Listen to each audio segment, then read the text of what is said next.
Assalamualaikum warahmatullahi wabarakatuh. Selamat berjumpa kembali dengan video pembelajaran sistem pemindah daya otomotif. Pada video kali ini kita masih membahas mengenai sistem kopling. Secara khusus, materi yang dibahas adalah cara kerja sistem kopling. Pada video yang lalu, kita sudah mempelajari mengenai mesin di depan penggerak roda belakang. Kemudian mesin di depan penggerak roda depan, mesin di tengah penggerak roda belakang, mesin di belakang penggerak roda belakang, dan penggerak 4 roda. Ya, baik. Ya. Pada video yang lalu kita sudah membahas juga mengenai prinsip dasar kopling. Ya, kemudian kita juga sudah membahas mengenai komponen-komponen kopling pada kendaraan. Jadi silahkan bisa menyimak kembali video tentang prinsip kopling dan komponen-komponen kopling. Ya, pada video kali ini kita akan membahas mengenai cara kerja sistem kopling.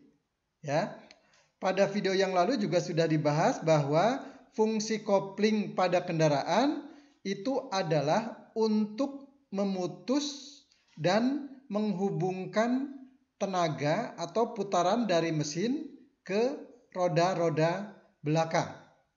Ya, nah, pemindahan atau pemutusan putaran dari mesin ke roda-roda belakang dapat dilakukan secara halus melalui kopling.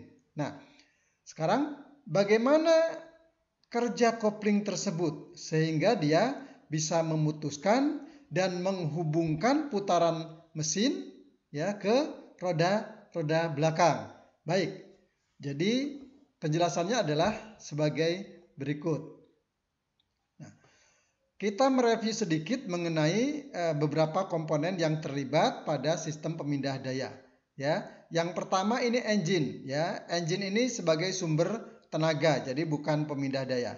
Ya, jadi saya jelaskan karena ini adalah sumber tenaga yang nanti akan diteruskan ke roda-roda belakang. Jadi ini engine berfungsi sebagai sumber atau yang menghasilkan tenaga, ya, mengubah energi kimia pada bahan bakar menjadi energi mekanik dalam bentuk putaran. Nah, kemudian ada kopling. Nah, ini yang sedang kita bahas, ya. Kemudian ada transmisi, ada propeller shaft, ya, ada diferensial, ya, di bagian belakang ini tertutup, ya. Kemudian ada poros belakang dan roda belakang. Jadi ini sistem pemindah daya. Nah, yang kita bahas kali ini adalah cara kerja kopling, ya. Jadi kalau kita lihat ilustrasi ini, ya, mesin menghasilkan tenaga, ya. Ini dalam bentuk putaran, ya, dalam bentuk putaran. Putaran ini diteruskan, ya, dari engine ke kopling, transmisi sampai ke roda penggerak, ya, sehingga kendaraan bisa bergerak. Nah, sekarang kita lihat fungsi kopling, ya.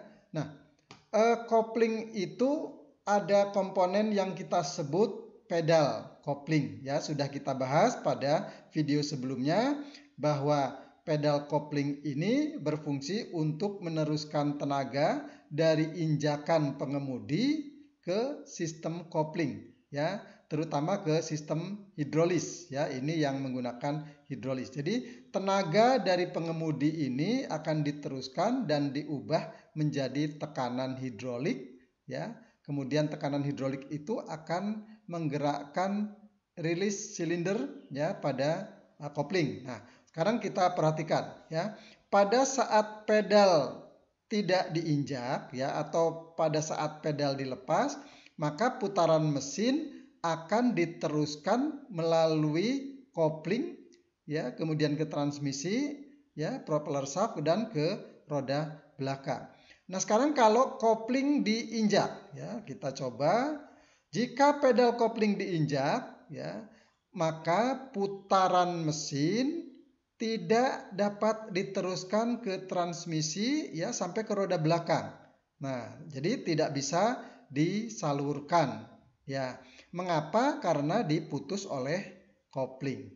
Ya, nah, jadi pada saat pedal kopling diinjak, maka kopling terbebas, sehingga putaran mesin terputus, tidak bisa disalurkan ke transmisi dan seterusnya.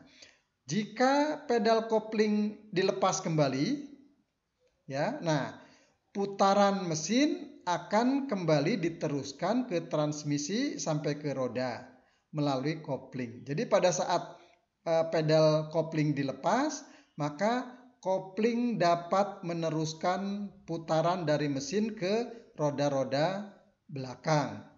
Nah, ini jadi jika pedal kopling diinjak lagi, maka kopling terbebas. Putaran dari mesin terputus, tidak bisa diteruskan ke roda belakang. Nah, sekarang bagaimana kerja kopling tersebut sehingga putaran mesin bisa diputus dan dihubungkan. Nah, baik, kita coba lihat yang lebih detail ya. Ini adalah ilustrasi dari suatu engine ya. Ini di sini engine tadi. Ya, kita tidak membahas engine-nya ya. Di sini ada alternator, ini ada tali kipas, ini ada kipas radiator ya, kemudian ada radiator. Nah, yang fokus kita bahas di sini ya. Jadi di sini ada flywheel ya. Kemudian di flywheel itu kita atau terpasang clutch cover ya, atau tutup kopling ini ya. Nah, nih. Jadi tutup kopling ini menutup seluruh bagian kopling ya. Nah, pada ilustrasi ini kita belah gitu ya, sehingga bagian-bagian kopling terlihat dengan jelas ya. Kemudian yang hijau ini ada plat penekan atau pressure plate ya. Kemudian di sini yang berwarna merah ini ada kanvas kopling gitu ya. Kemudian secara keseluruhan ini plat kopling bagian yang ada kanvasnya merah, kemudian bagian di sini bagian tengahnya ya, bagian piringan. Jadi yang ini plat kopling ya. Nah, kemudian bagian depan ini permukaan flywheel ya. Kemudian yang ini ya, yang berwarna merah bata, ini adalah pegas diafragma ya, pegas diafragma.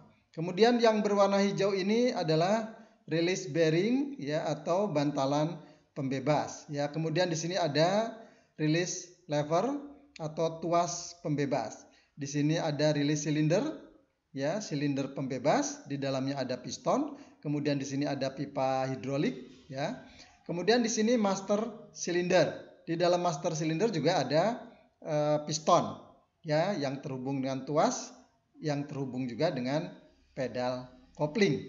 Nah, ini adalah bagian-bagian dari kopling yang perlu kita ingat kembali ya, sebelum kita membahas cara kerjanya. Nah, fungsi dari masing-masing komponen ini silahkan bisa dipelajari ulang pada video sebelumnya ya, mengenai komponen kopling dan fungsinya. Jadi pada video kali ini kita akan membahas bagaimana cara kerjanya. Nah, sekarang kita lihat ya, di sini mesin dalam kondisi hidup ya, sehingga flywheel berputar.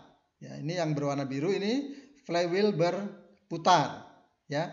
Pada saat pedal kopling tidak diinjak ya, maka plat kopling ya terjepit ya, terjepit di antara permukaan flywheel dan plat penekan yang berwarna hijau ya.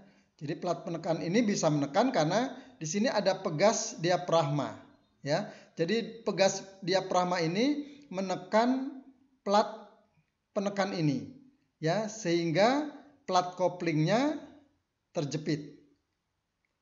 Nah, plat kopling terjepit di antara permukaan flywheel dan permukaan pressure plate atau plat penekan. Nah, karena plat kopling dalam kondisi terjepit, ya, maka putaran flywheel juga akan diteruskan ke plat kopling, ya, sehingga plat kopling dalam keadaan ini dia berputar. Nah, bagian tengah dari plat kopling ini, ya, terhubung dengan input shaft transmisi, ya, di sini yang berwarna merah jambon, ya, merah jambu. Nah, jadi jika bagian tengah plat kopling ini berputar, maka input shaft transmisi, ya, juga berputar. Ya, jadi ini input shaft transmisi ikut berputar karena plat kopling ini berputar. Nah, kemudian putaran ini nanti diteruskan ke transmisi. Nah, ya. Nah, jadi dalam kondisi pedal tidak diinjak atau pedal dilepas, maka plat kopling posisinya terjepit sehingga dia ikut berputar. Nah, sekarang jika pedal kopling diinjak, ya, ini perhatikan. Jadi ini tuas pembebas atau release lever posisinya masih seperti ini, ya, posisi awal, ya. Kemudian release bearing ini juga posisi awal, ya. Pegas posisi seperti ini, ya, menekan plat sehingga plat kopling terjepit. Nah, kemudian jika pedal kopling diinjak, ya, maka tekanan fluida akan menuju ke release silinder. Nah, ini, ya. Jadi saat pedal kopling diinjak, ya, injakan pedal ini akan diubah menjadi tekanan, ya, oleh piston dan silinder di sini, dan tekanan itu akan menuju ke release silinder, ya. Nah, tekanan ini bertemu dengan piston, ya. Nah, tekanan kemudian ada permukaan piston, maka tekanan itu berubah menjadi gaya dorong, ya, untuk menggerakkan release lever, ya, atau tuas pembebas. Nah, tekanan ini akan mendorong piston, ya, kita perhatikan. Nah, maka tuas pembebas ini, ya, akan mengungkit, ya, dan di sini mendorong release bearing bergerak ke kiri, ya. Nah, kalau release bearing bergerak ke kiri, maka diafragma spring, ya, atau pegas diafragma ini akan tertekan oleh release bearing. Nah, karena diafragma spring ini dia ikut berputar bersama-sama dengan tutup kopling, ya, dan flywheel, maka diperlukan release bearing, ya. Sehingga dengan berputarnya diafragma spring ini, ya, saat ditekan oleh release bearing ikut berputar, ya. Tetapi yang terhubung dengan release lever, ya, atau tuas pembebas ini dia tidak berputar. Jadi yang berputar hanya bagian bearingnya saja. Nah, ini, ya. Nah, jika diafragma spring ditekan ke arah kiri, ya, maka di sini ada titik tumpuan sehingga ujung dari diafragma spring ini akan bergerak ke kanan, ya, menarik pressure plate ke arah kanan, ya. Yang ini juga berarti menarik pressure plate ke arah kanan, sehingga plat kopling tidak terjepit, ya, atau plat koplingnya bebas, ya, plat kopling tidak berputar. Nah, karena plat kopling tidak berputar, maka poros dari input shaft transmisi yang terhubung dengan bagian tengah plat kopling ini juga dia tidak berputar, ya. Input shaft transmisi tidak berputar, ya. Jadi pada saat pedal kopling diinjak, maka release lever dia akan mendorong release bearing ke arah kiri, menekan diafragma spring, ya, sehingga pressure plate atau plat penekan dia akan bergerak ke arah kanan. Ya, pressure plate bergerak ke arah kanan, membebaskan plat kopling. Jadi di sini ada celah, ya. Jadi plat kopling tidak terjepit lagi di antara permukaan flywheel dan permukaan pressure plate, ya.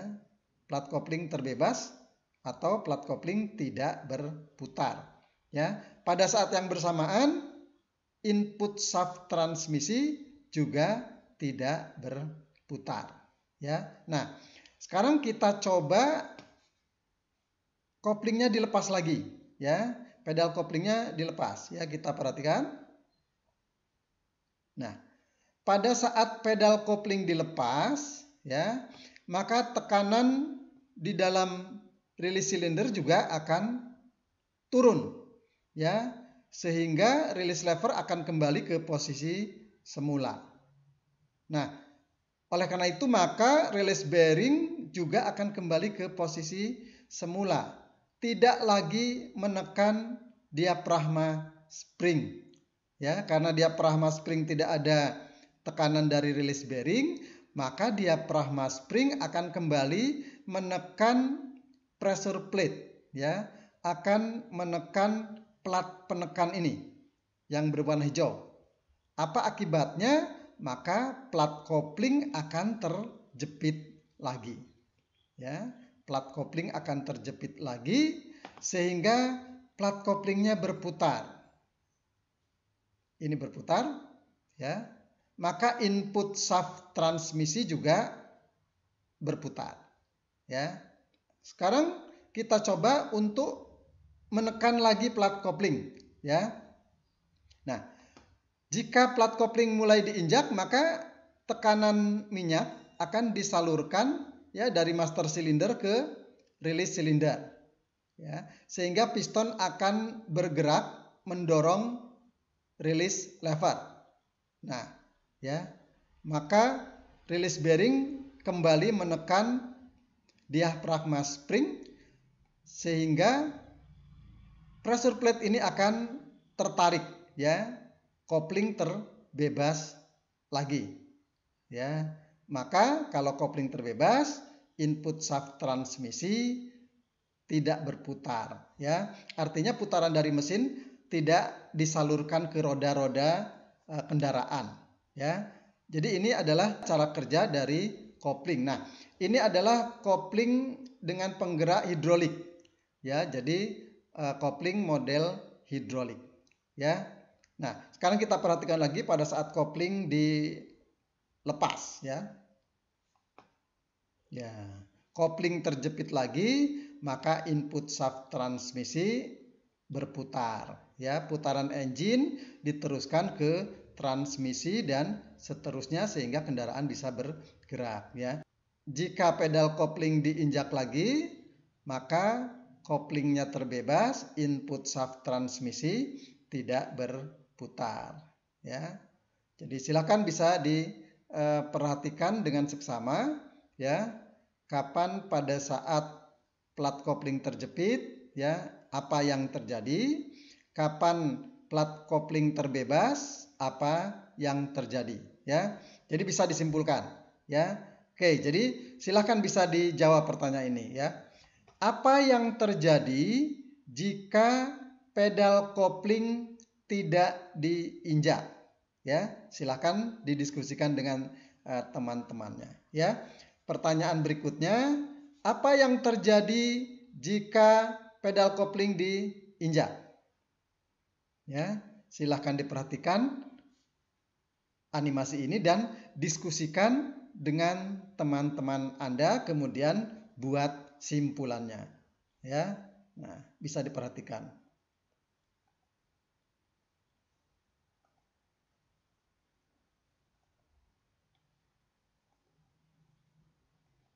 Nah, baik, ya. Nah, ini adalah sistem kopling model hidrolik, ya, penggeraknya hidrolik, ya. Nah, ada tipe yang menggunakan kabel, ya. Sebenarnya sama saja, hanya penggeraknya hidrolik dan penggeraknya model tali baja ya. Nah, jadi ini secara prinsip sama ya.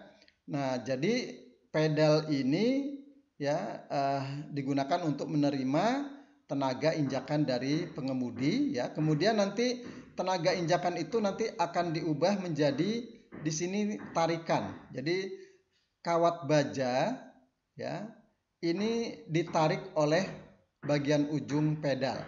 Ya, jika ujung sini ditarik, maka kawat baja ini nanti akan tertarik juga ya ke arah kanan ya.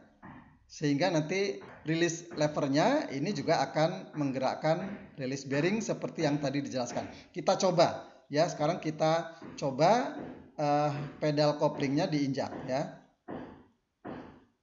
Nah, jika pedal kopling diinjak, maka tali baja akan tertarik ke arah kanan ya, maka release lever juga akan tertarik ke arah kanan ya. Kemudian di sini ada tumpuan ya, maka tuas bagian bawah ini akan mendorong release bearing ke arah kiri begitu ya, sehingga release bearing ini akan menekan diafragma spring ya.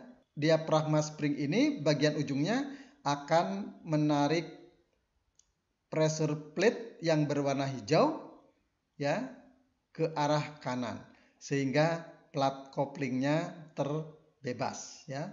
Input shaft transmisi tidak berputar ya karena plat kopling tidak terjepit ya. Karena kalau kita bebaskan pedal koplingnya ya, maka plat kopling terjepit lagi ya. Input shaft transmisi juga berputar lagi ya.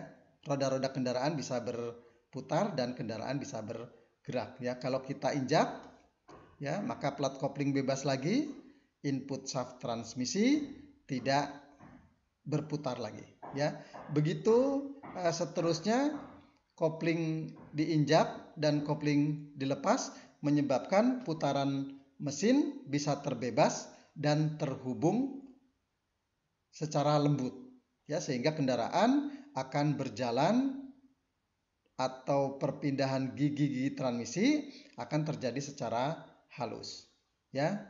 Pada saat kendaraan mulai jalan, maka jalannya kendaraan itu bisa halus ya, tidak tiba-tiba meloncat ya. Jadi dari diam menjadi bergerak itu gerakannya lembut. Nah, baik, jadi ini adalah cara kerja sistem kopling ya, baik yang kopling model kawat baja maupun kopling yang model hidrolik ya. Nah ini ya, baik, demikianlah pembahasan cara kerja kopling ya. Mudah-mudahan apa yang disampaikan secara sederhana ini dapat memberikan penjelasan kepada siapapun yang belajar mengenai kopling. Demikian pembahasan kita kali ini. Sampai berjumpa pada video pembelajaran berikutnya dan terima kasih.